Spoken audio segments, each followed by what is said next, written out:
Welcome to my channel friend. तो आज हम बात करेंगे बज्जीज़ की कुछ इम्पोर्टेंट बातें। तो बज्जीज़ एक ऐसा बर्ड है जो पूरी दुनिया में सबसे ज़्यादा पाला जाता है। सबसे ज़्यादा बज्जीज़ की ब्रीड होती है और उसके बाद कोई बर्ड आता है तो वो आता है love bird. Love bird second position पर लोग पालते हैं उसको।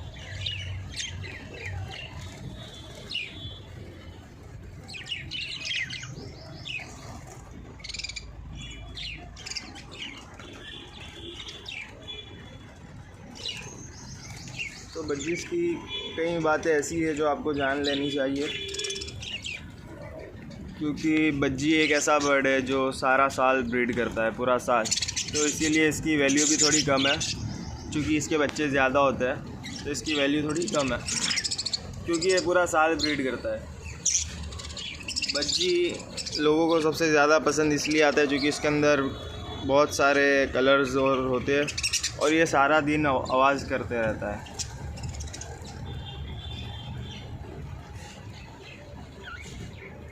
अगर आपके पास 5 से 10 अगर एडल्ट पेयर भी हुए तो आप देखोगे कि ये पूरे साल में कम से कम 50 पेयर भी निकाल सकते हैं।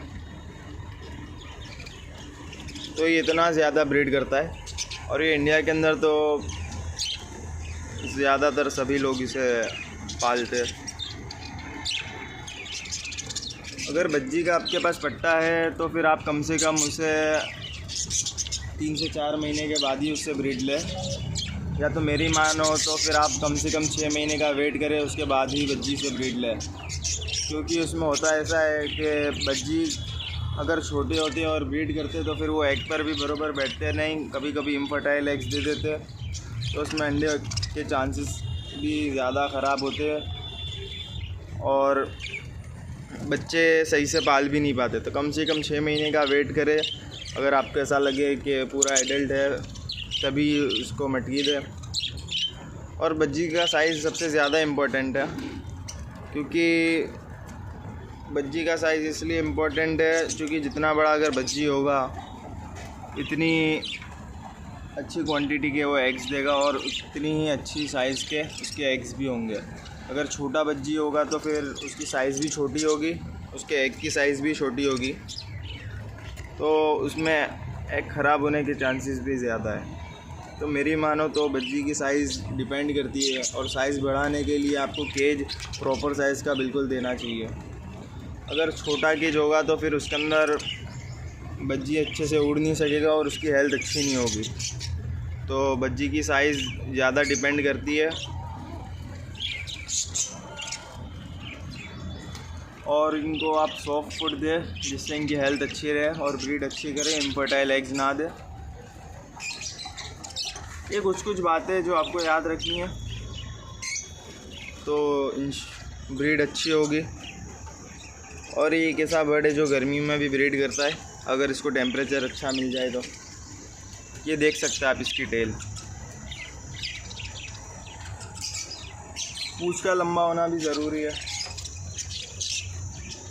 और जब जोड़े लग जाए और कोई भी अगर सेमी एडल्ट ना हो फिर ही आप इनको मटकी दें, वरना ये मटकी में बैठ जाएंगे और इनको फिर क्या मटकी में जाने के लिए इतना इंटरेस्ट नहीं रहता और फिर ब्रीड नहीं करता अगर पैर लगी हुई नहीं होती तो। कम से कम आप अगर बजरी लाए तो फिर 2-3 महीने तक इनको वेट कराएं, अच्छे से पैर लग जाने दें, अच्छा सॉफ्ट फूड डाइट फूड दें, उसके बाद ही आप लोग मटकी देना। और लोगों को ये इसलिए पसंद आता है क्योंकि ये सारा दिन आवाज़ करता है, बच्चों को ज़्यादा पसंद आता है। कोई अगर बहुत बड़ा ब्रीडर भी है तो उसने भी अगर हैवी म्यूटेशन पे अगर वो ब्रीड करवा रहा होगा तो भी वो बज्जी तो रखता ही है, क्योंकि बज्जी एक शुरुआत का अच्छा ज़रिया है, क्योंकि आपको कॉन्फिडेंस आता है कि आपके वहाँ भी बर्ड ब्रीड कर सकता है। फिर धीरे धीरे आप लाइए, लव बर्ड लाइए, रोज़ी नॉन रिंग आई, फिर लूटिनो फिशर रिंग आइज़ में आप लेकर आइए। तो ऐसे धीरे धीरे आप भी ब्रीडर बन सकते हैं। तो सबसे पहले आप बज्जी से शुरुआत करना। बज्जी सबसे सस्ता बर्ड है पूरे इंडिया में, क्योंकि ये पूरा साल ब्रीड करता है तो इसलिए इसका वैल्यू भी थोड़ी कम है और ये एक तरीके से अच्छा है। आपके घर में आप ब्रीड करवा सकते हो तो आपको भी कॉन्फिडेंस आएगा। तो बस यही थोड़ी बहुत जानकारी मुझे देनी थी। और आप इनके केज में कैल्शियम ब्लॉक और वो ज़रूर रखिए समुद्री फ्रेंड कैल्शियम ब्लॉक। ये रहा कैल्शियम ब्लॉक। बज्जी इसको खाते इससे इनको कैल्शियम मिलता है। और दवाई का भी 2-3 कोर्स होते हैं, मैं उसकी भी आगे वीडियो बनाने वाला हूँ, तो आप ज़रूर देख लेना। विमरल दवाई आती है, उससे बज्जी पैरट को किसी भी तरह की प्रॉब्लम नहीं होती और वो ब्रीड अच्छे से करते, इनफर्टाइल एग्स नहीं देते। तो बस यही थोड़ी बहुत जानकारी देनी थी। शुक्रिया। अगर वीडियो पसंद आया हो तो लाइक और सब्सक्राइब ज़रूर करें।